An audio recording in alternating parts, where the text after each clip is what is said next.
Hello, everybody. This is Michael Bolton coming to you with just a little bit, um, just a little bit something to help you that I know has helped me, is helping me to remind myself even when I go through some of the most roughest times, whether if it's financially or if it's something with my health or with your health, it could be whatever. You know what I'm saying?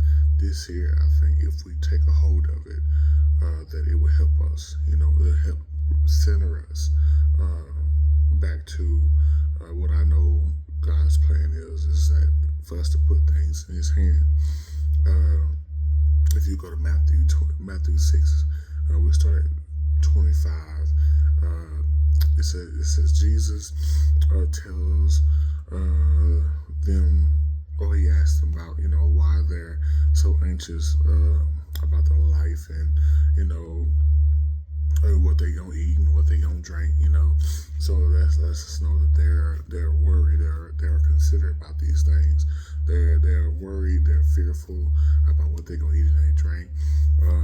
26 says, he draws them their attention to the birds. It reminds or letting them know that the birds they don't sow, which means they don't sow seeds, nor they reap, which is they don't reap a harvest, nor do they gather crops. You know what I'm saying, into the barns.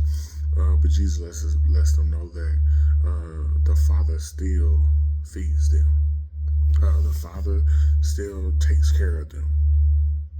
And then he proposes a question, not really looking for them to give an answer, but to make them think. And he says, "Are you not more valuable than them?" And so many times we are so worried and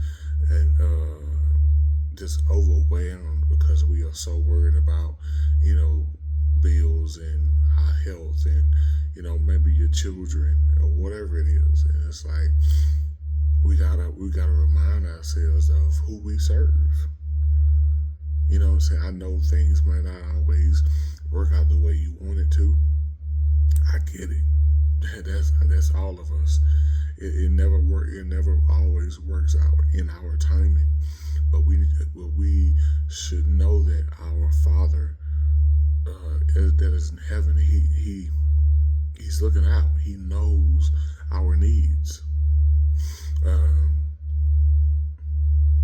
And he said, and then he proposes another, still not really looking for an answer, but to make them think.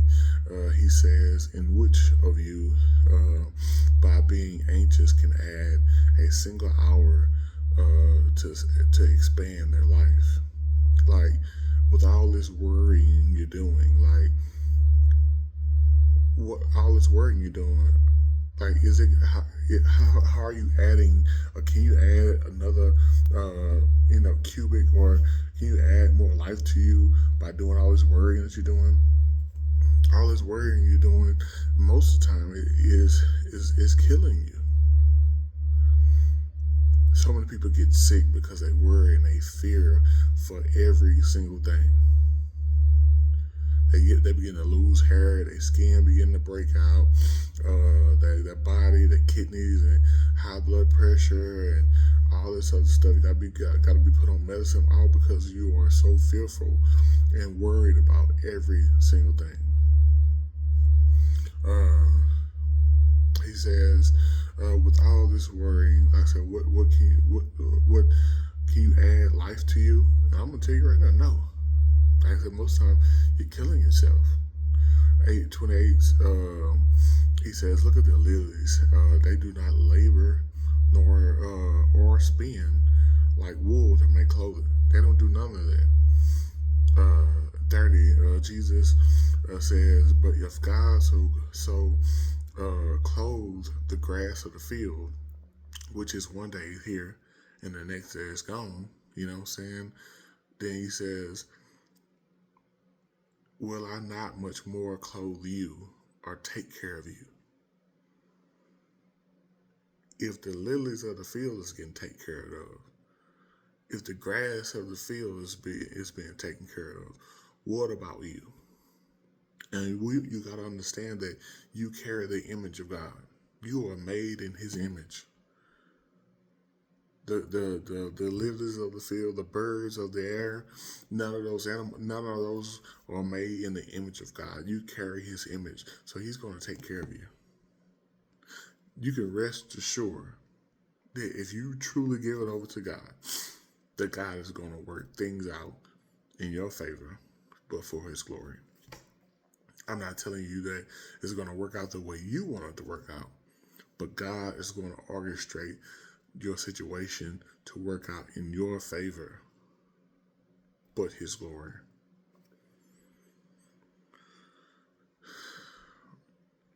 One of the problems he points out, he says, "Oh, you a little faith."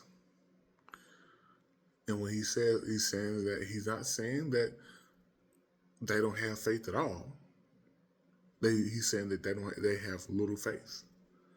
And most of the time we have what I call misplaced faith, because we become our own gods to a certain extent. We put all this faith in ourselves that I gotta make it happen. You know what I'm saying? I gotta do this and I gotta do that. And you know what I'm saying? And if it don't work, don't nothing work, I will not get done unless I do it. That's the mind frame we have, and we become our own little G gods. And that's when we wonder why we have so much anxiety, so much fear. When you look at the word anxiety, the middle letter for the word in anxiety is I. Yeah, I gotta do this. I gotta do that. So we misplace our faith, and we take it out of God's hand, and we put it in our own hands. The second problem, he says, he tells them not to be worried about those things. Don't have fear about those things. In 31, about what you're gonna eat and what you're gonna drink. 33, we'll jump down to 33. He tells them to seek ye first the kingdom of God and all His righteousness, which is His goodness, and all things will be added unto you. So a lot of times the problem is, problem number 2 is we are seeking everything but the kingdom of heaven. We seeking money, we seeking validation, we seeking relationships, we seeking promotions, we seeking to get a new car, a new house, we seeking a lot of material things and a lot of things that we can get from man, but we're not really seeking God. We're not really seeking the kingdom of heaven. We're not seeking His goodness. We're not seeking to have a better relationship with Him. We're not seeking to have a closer walk with Him. We're not seeking for Him to search our hearts, and so He can cleanse us and He can confront those things that are keeping us bound. We ain't seeking none of those things. No, we're seeking things that's gonna make us look good on the outside, when we really need inner healing. When we need when we really need deliverance. Let's fix our focus. Seek ye first the kingdom of heaven and all His righteousness, and all of those things we give it unto you.